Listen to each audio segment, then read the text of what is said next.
Termina nuestra emisión central y empieza Sala de Prensa en una jornada cargada de noticias políticas, por supuesto de cara a lo que serán las elecciones. Esto es Colombia Decide 2026 y estamos aquí para analizar lo que ha pasado el día de hoy. Hay varios protagonistas en esta jornada, pero uno de ellos es el Consejo Nacional Electoral, sin duda alguna, la autoridad, la máxima autoridad electoral en Colombia, que en medio de fuertes cuestionamientos toma decisiones que definen el futuro de las candidaturas, que afectan tanto la corriente de izquierda como de derecha y por supuesto también el centro político, que ha sido noticia por cuenta de las consultas en las últimas horas. Vamos a analizar todo lo que está pasando y para eso tenemos invitado de la casa en esta noche. Van a ver ustedes en pantalla a don Pedro Viveros, analista político de Noticias Caracol y Blue Radio. Pedro, como por enésima vez en el día de hoy, ¿cómo está? Bien, María Camila, gracias por la invitación a Sala de Prensa. No, pues es que esto es Colombia en época electoral. Eso no. Sí, y sabe que qué gusto es tener la conversación constante y fluida, pues porque usted ha podido hacer una revisión y ha podido poner la lupa de manera muy aguda sobre todo lo que está pasando. Y por qué no le parece, si vamos por partes, antes de tocar las campañas, o bueno, se tocan las campañas a la hora de hablar de todo, pero hablemos primero del Consejo Nacional Electoral. Se respetan los fallos, Pedro, se respetan las decisiones, pero no se pueden dejar por fuera los cuestionamientos de lo que ha pasado en los últimos días, porque lo que queda demostrado es que esto es un ente o una entidad, una institución que funciona de manera política. Su eje no es precisamente el tema de la jurisprudencia, de aplicar la ley, sino que siempre se ve manchada por algún tipo de injerencia e intereses políticos. María Camila, esa entidad se creó en la Constitución del 91 y no son togados ni son magistrados, son delegados de los partidos políticos que van rotando dependiendo cómo se configure el Congreso de la República, y ahí se designan para que definan las reglas electorales. Y en su esencia es eso, María Camila, usted lo describe muy bien, es un ente político que va modulando acorde como van cambiando las circunstancias en materia política. Si lo que queremos es tener un tribunal, pues hay que hacer una reforma y sería la discusión diferente. Pero hay una cosa que también hay que hacer un poco claros.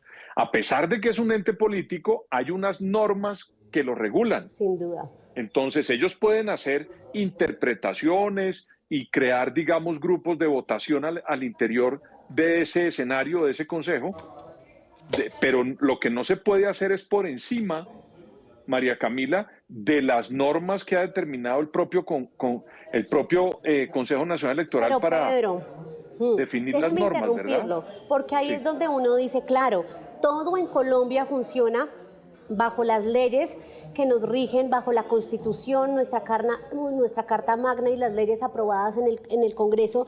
Pero ¿cómo le explica usted a la gente? Y de hecho le quiero trasladar es la postura de Angélica Lozano, que hoy trinaba. Absurda decisión del CNE. Que Cepeda no puede ir a consulta y Quintero sí, es incomprensible. Participaron en la misma consulta. Tendrían que poder participar ambos o ninguno. Incomprensible decisión. Entonces, si las leyes rigen al CNE, más allá del tema del tinte político, ¿cómo explica uno semejante decisión? Pues tengo entendido que hay diferencias entre el que participó directamente y ganó y otro que no participó y el que se retiró. Pero repito, María Camila, eso tiene todas las interpretaciones y la realidad es que el doctor Iván Cepeda ganó una consulta con una votación importante y recibió ese aval por parte del Consejo Nacional Electoral como candidato de esa consulta. Yo no quiero entrar en las interpretaciones del señor Quintero, pero la realidad hoy es que ya hay una persona que representa a ese sector de esa consulta en la actual contienda política. El señor Quintero, hasta donde sé, ni participó y tampoco ganó ninguna consulta. A eso yo quisiera darle como la interpretación de la votación que se dio. Ahora, el señor Quintero tiene otros problemas que son los que tiene que resolver con las autoridades por las demandas y las denuncias que tiene, que eso es otra historia. Hay 55 funcionarios de él en procesos administrativos por el ejercicio de sus cargos.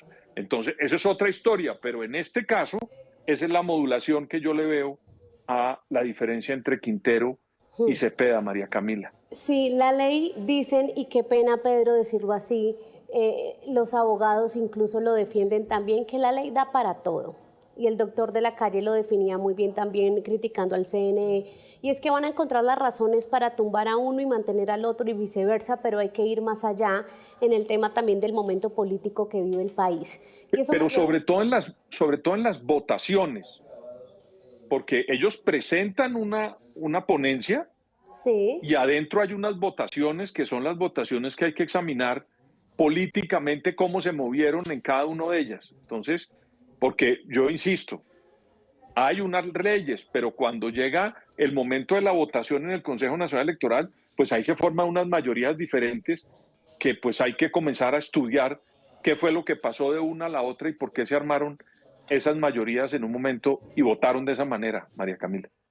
Y ahí esto me lleva ya a preguntarle, Pedro, yo creo que uno se puede quedar analizando lo que pasa en el CNE de manera interminable y pues yo creo que todos coincidimos con que tiene que haber una reforma política que modifique la manera en que los magistrados son elegidos y lo que representan, más que una representación política que sea una representación... Pero no solo ahí, María Camila, no solo en el Consejo Nacional Electoral. Tiene que haber una reforma muy grande porque, mire, le voy a decir, ayer en una magnífica columna del doctor Alfonso Gómez Méndez en El Tiempo, sí, que es la titulaba El despelote electoral en el que estamos, ahí usted puede ver una cantidad de fallas que tenemos hoy. Yo le doy una, por ejemplo, el tema de las firmas. Eso se volvió una industria. Y usted no sabe cuántas personas firman por un candidato o qué línea política tiene ese candidato por el que firman. Por ponerle un ejemplo, para no hablar de las microempresas, de la financiación. De la financiación, de la reposición de votos, del umbral del 15% consultas, para poder inscribir las listas en coalición, mejor dicho, de la financiación de carácter privado. El tema de la reforma política ha estado sobre la mesa y casi siempre se hunde cuando llega a las plenarias. Pero Pedro, ahora sí pasemos a los sectores. En medio de lo que el doctor Alfonso Gómez Méndez califica muy bien como el despelote político, se da un panorama de división en la izquierda y ahí sí me voy a robar una frase suya al mediodía que me pareció magistral y es que se desordenó lo que estaba ordenado. Y dentro de ese desorden, el señor Roy Barreras sale hoy con una frase que ha llamado mucho la atención, y es que él dice que si él supera la cifra del 1.500.000 votos en la consulta interpartidista y que fue la cifra 1.541.000 votos que Iván Cepeda sacó en la consulta del 26 de octubre, Iván Cepeda tendría que analizar o llegar a la conclusión de que debe unirse o debe bajarse aquel que supere esa votación. ¿Cómo le parece ese planteamiento del doctor Roy? Pues mire, María Camila, yo cité la frase porque el año pasado en este mismo programa, quien usted amablemente me invitaba, yo le decía que la derecha estaba desordenada, ya había un despelote. ¿Se acuerda que lo comentábamos? Y resulta que a un día de legalizar las consultas, los que estaban despelotados terminaron ordenados, que son los de la derecha y la centroderecha. Y los que hablábamos que estaban ordenados terminaron despelotados. O desordenados, digamos, para poner un término más normal. Y esto me lleva a la siguiente reflexión. O no hay unas reglas claras al interior de ese sector político, o alguien está viendo que un candidato no puede alcanzar la presidencia en el 2026 del sector político y está tratando de añadirle unas cosas que un candidato que estuvo en esa coalición, como fue Roy Barreras, cree que puede añadirle a ese grupo político. Porque lo que uno no puede desconocer es una cosa, María Camila. Iván Cepeda ganó la consulta, es una persona que tiene el voto duro de la izquierda y del petrismo y la parte ideológica de ese sector. Y Roy Barreras, al contrario, pues usted ha visto, Roy Barreras ha gravitado en todo el círculo político de Colombia y lo que tiene son ideas más de mecánica política o clientelar. Entonces usted tiene ahí dos opciones. Uno que es, repito, el de la ideología y el que representa el pensamiento doctrinario de la izquierda petrista en Colombia, y otro que es la praxis en materia política o clientelar, que es Roy Barreras. Está siendo usted ahí bastante duro con el encasillamiento, pero más allá de eso, hay un tema y es la bendición del jefe. Es lo que siempre importa, ¿no? Y hay quienes dicen que el presidente Gustavo Petro está mirando en silencio, pero que su candidato no sería del todo Iván Cepeda, y que el aterrizaje de Javier Vendrell, el catalán asesor político, ahora estratega de la campaña de Roy, significaría un guiño de la familia presidencial. ¿Usted cómo ve eso? Pues a mí, María Camila, es que esto es muy claro. Aquí hay un jefe natural de la izquierda, que es el presidente Petro, y hay un jefe político que es Iván Cepeda, que fue por el que votaron en una consulta muy importante. Entonces, y de repente apareció Roy Barreras, que ha estado en toda la esfera política en Colombia. Yo le recuerdo, estuvo con estuvo con Uribe, estuvo con Juan Manuel Santos, fue vargallerista, ahora fue petrista y ahora entró a dividir el petrismo.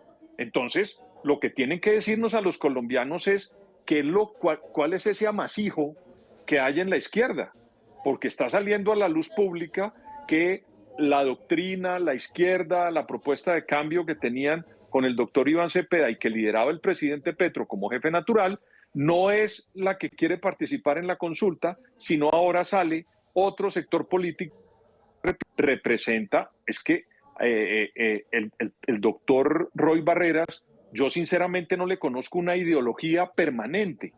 Él es una persona medio salamándrica que va cambiando permanentemente de formas de pensar.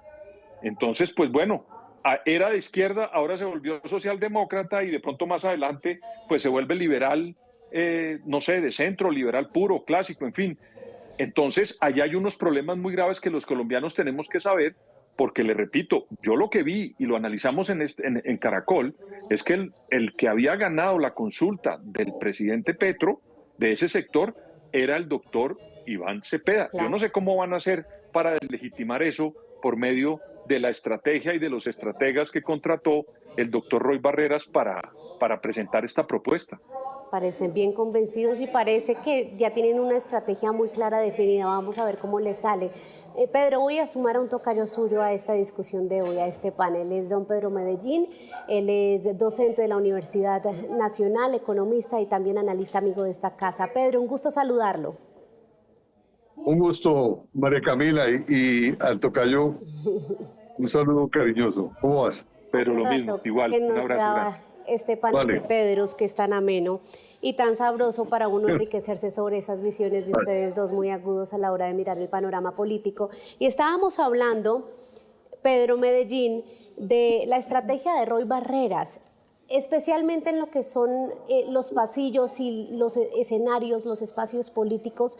Se habla mucho de su crecimiento y de cómo él podría ser ese caballo de Troya para entrar a jugar de cara a la primera, incluso la segunda vuelta. ¿Usted cómo ve a Roy Barreras, Pedro Medellín?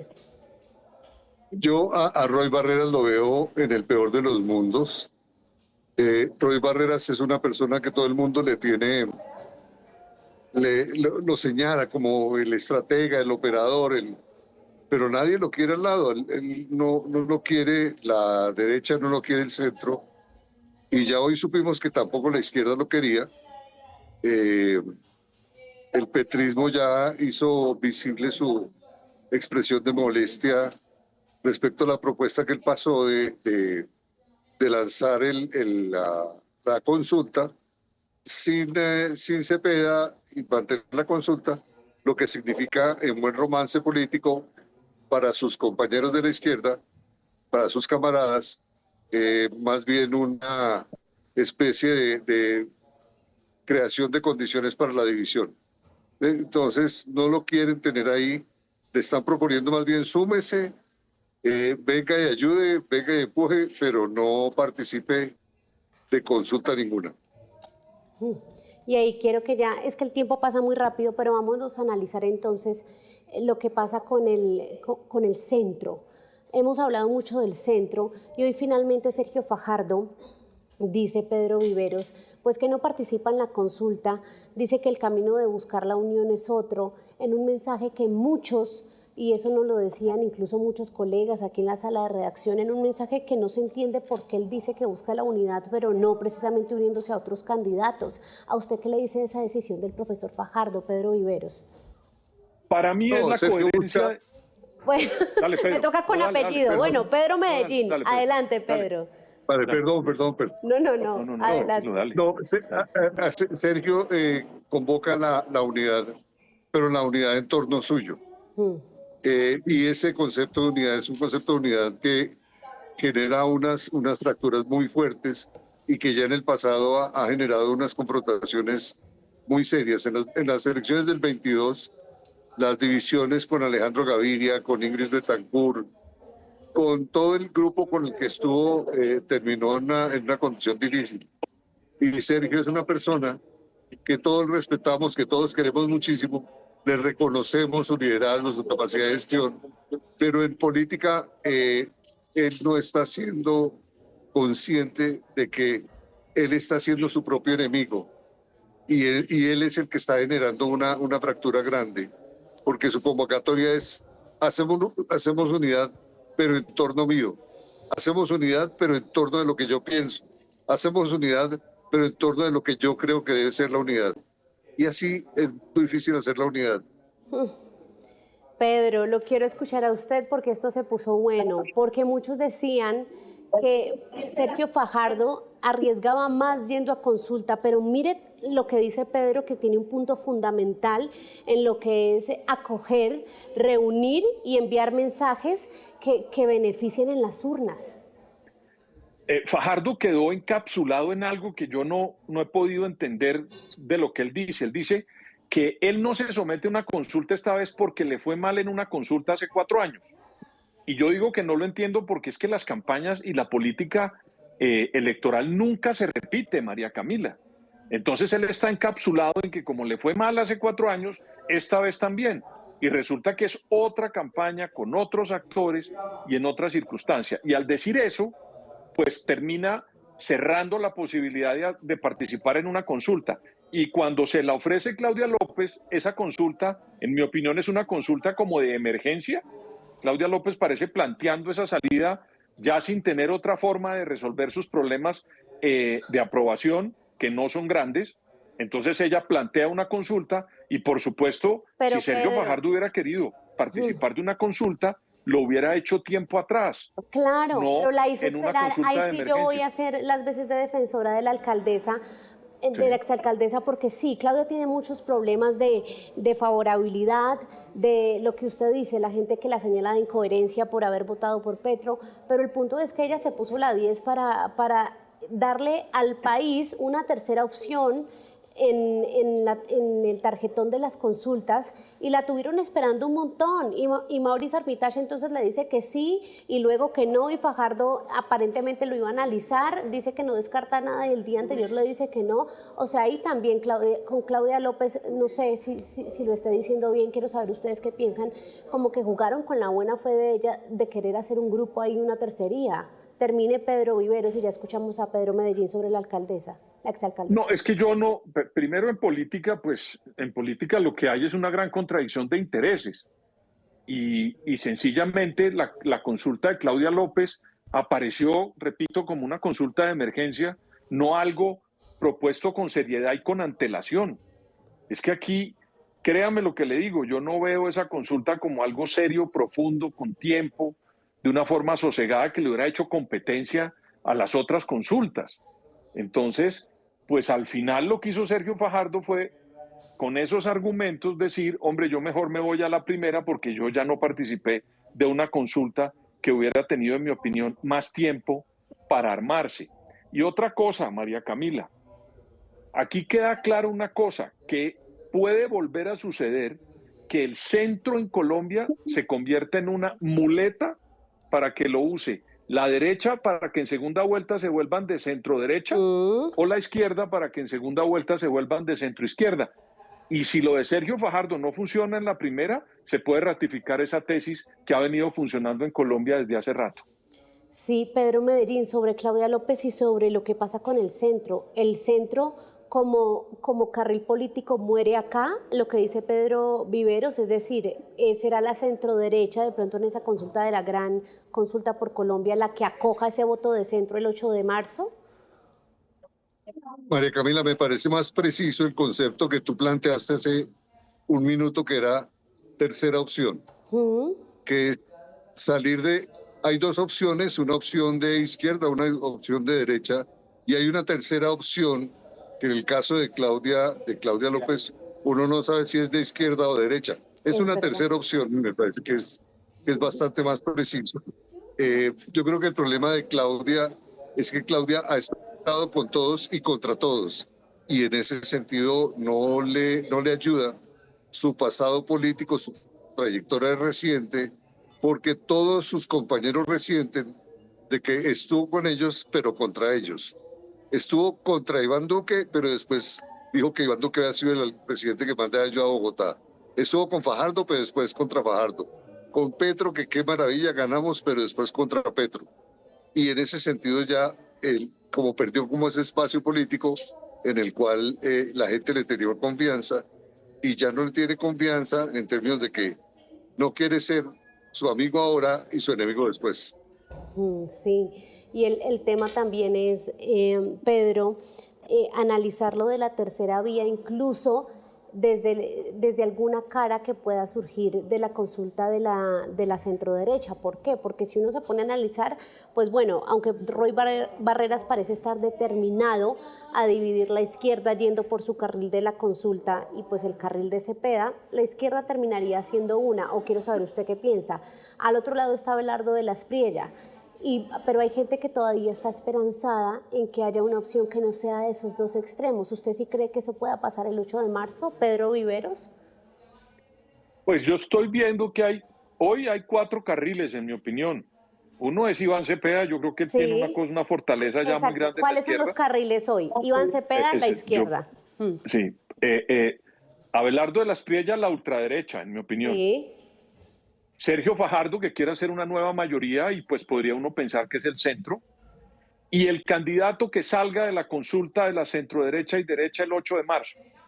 Si ese candidato sale con un volumen de votos de ese sector importante, que la votación completa de esa consulta sea importante y esa persona que gane tenga una mayoría importante, pues ese es un candidato que se puede volver viable para ocupar el cuarto carril.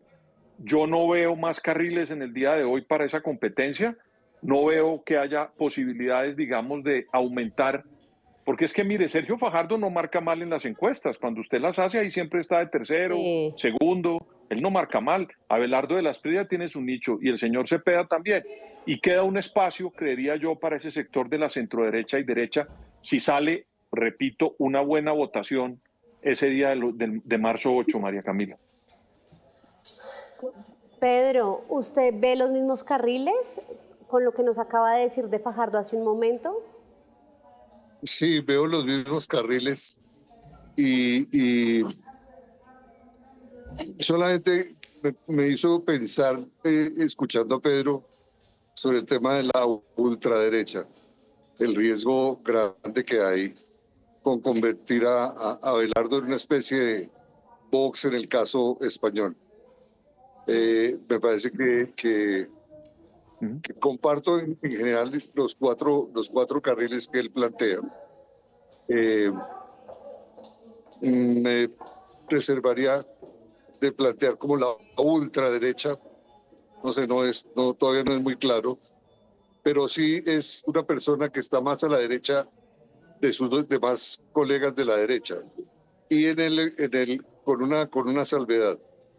Es muy interesante ver que en la consulta de la gente de la derecha es muy interesante ver en los debates que han salido que hay más gente que tiene sus piecitos más en el otro lado que en el lado de la derecha, lo tienen más en la izquierda. Pero bueno, eso es parte del juego y de las adscripciones. Pero en general yo compartiría bien los 4 carriles que plantea Pedro Viveros, que me parecen precisos. Es más, pensaría que esos serían un carril por cada uno, que estaría de pronto algún centro izquierda que aparezca, pero no creo. Pero esos son los cuatro carriles que me parecen bien. Sí, y ahí, Pedro, se nos está acabando el tiempo. ¿Usted quería agregar algo, Pedro Viveros? Sí, no, yo lo que quería decirle a Pedro, al tocayo, es que uno oye a Abelardo de las Priellas y él mismo se va hacia el lado de la ultraderecha, Sí. porque él quiere ser Bukele. Recordemos que Bukele le metió una tropa al Congreso, las ideas que él tiene. En una oportunidad dijo que si él fuera, le pegaría un tiro a Nicolás Maduro. Eso lo escribió y lo promovió. Y digamos, los discursos de él son discursos de ese sector y él mismo se va hacia ese lado. Y, por ejemplo, me parece a mí más inteligente la consulta de la centroderecha y derecha de tener esa mezcla. ¿Por qué? Porque si uno pasa la segunda vuelta, al que más difícil le va a costar convencer a sectores de centro derecha y de centro para votar por él va a ser a Abelardo de las Priellas. En cambio, si ese candidato pasa, el de la derecha y la centro derecha, de pronto tiene elementos y colaboradores que le puedan ayudar en una segunda vuelta a capturar votos de centro. Yo a Abelardo lo veo en una dificultad muy grande en la segunda vuelta por el discurso. Eso es lo que yo veo, pues, digamos. Pedro. Sí, es la radicalización del discurso. El problema de Abelardo es que se ha radicalizado y esa radicalización en ciertas posiciones lo ponen en un lugar ultra y eso tiene ese riesgo grande.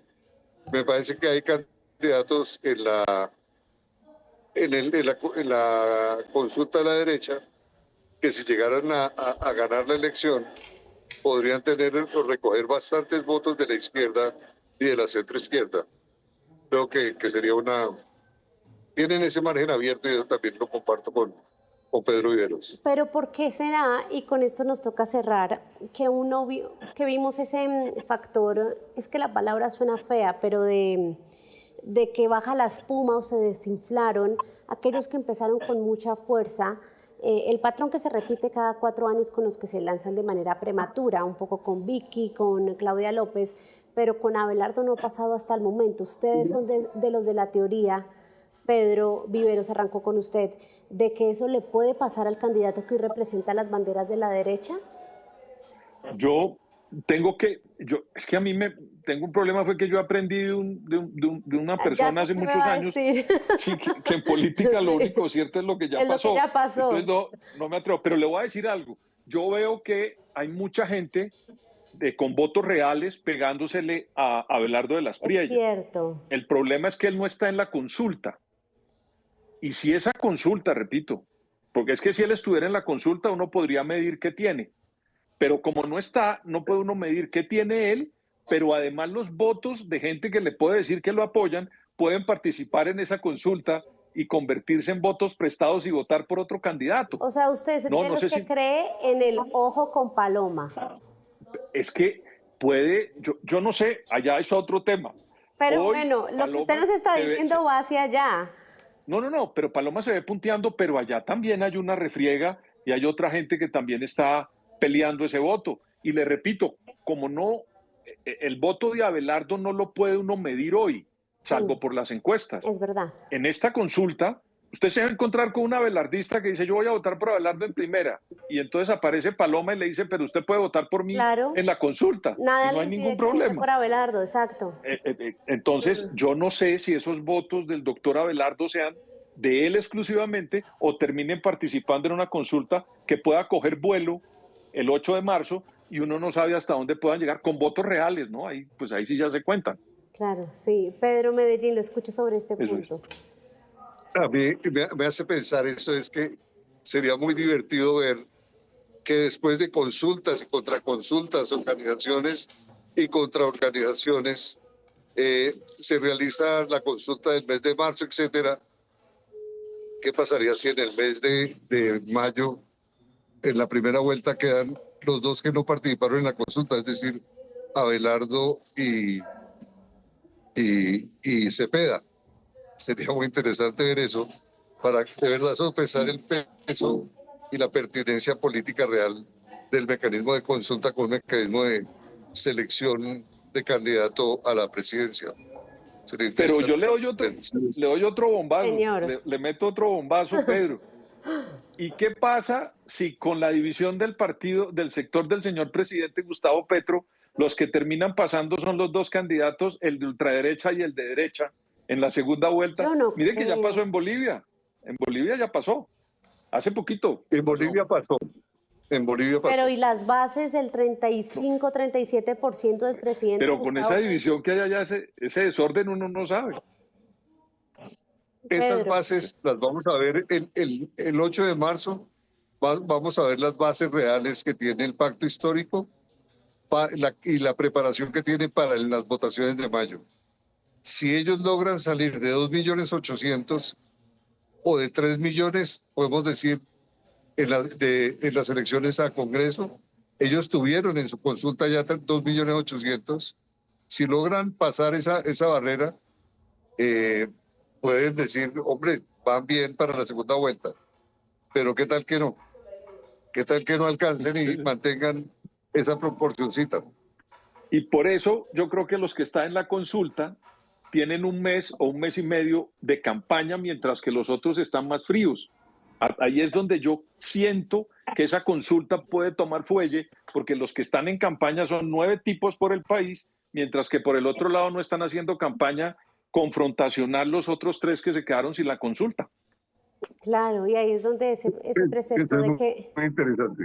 Sí, de que medirse y lo que es la representación democrática y ejercer el voto en el momento o en el espacio que sea siempre. 9 tipos y tipas, para que no me regañen porque no mencionemos de 9 tipos y tipas. personajes, 9 candidatos. Sí, pero yo lo que les entiendo a los dos es que incluso los criticaron mucho, les decían los que no suman ni el 1.5%, pero eso podría salirles muy bien, porque ahorita son la consulta consolidada y son la que gran parte del país o de la centroderecha podría marcar a la hora de también elegir a sus congresistas. Y con esto cerramos. Pedro Medellín. Pues mira, lo más interesante, lo mejor es que nadie tiene claro qué es lo que va a suceder y eso es lo que me parece muy interesante. No tenemos una candidatura que esté a una distancia muy superior a sus compañeros en la consulta.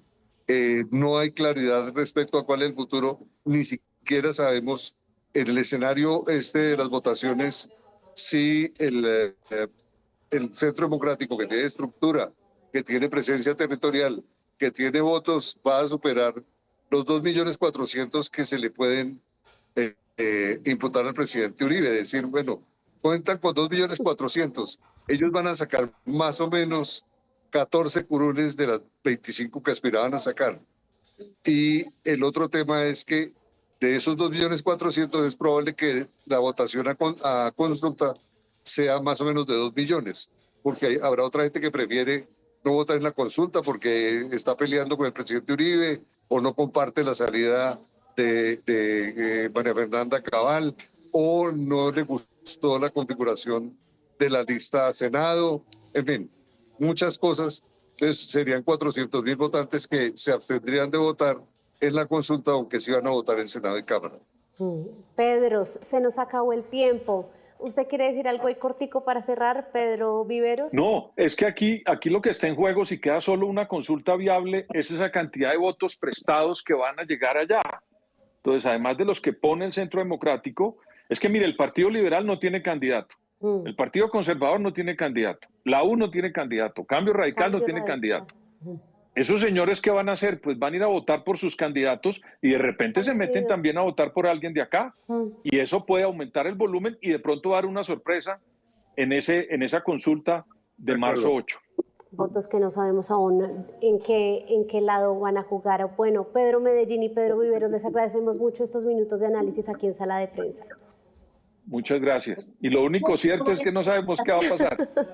Lo único cierto es que después nos vemos aquí para analizar lo que ya pasó, a ver cómo nos fue con las predicciones. Gracias a los dos y gracias también a ustedes, los usuarios de Noticias Caracol en Vivo, por acompañarnos también con sus comentarios sobre esta jornada muy movida en política aquí en Colombia. Esto es Sala de Prensa. Feliz noche.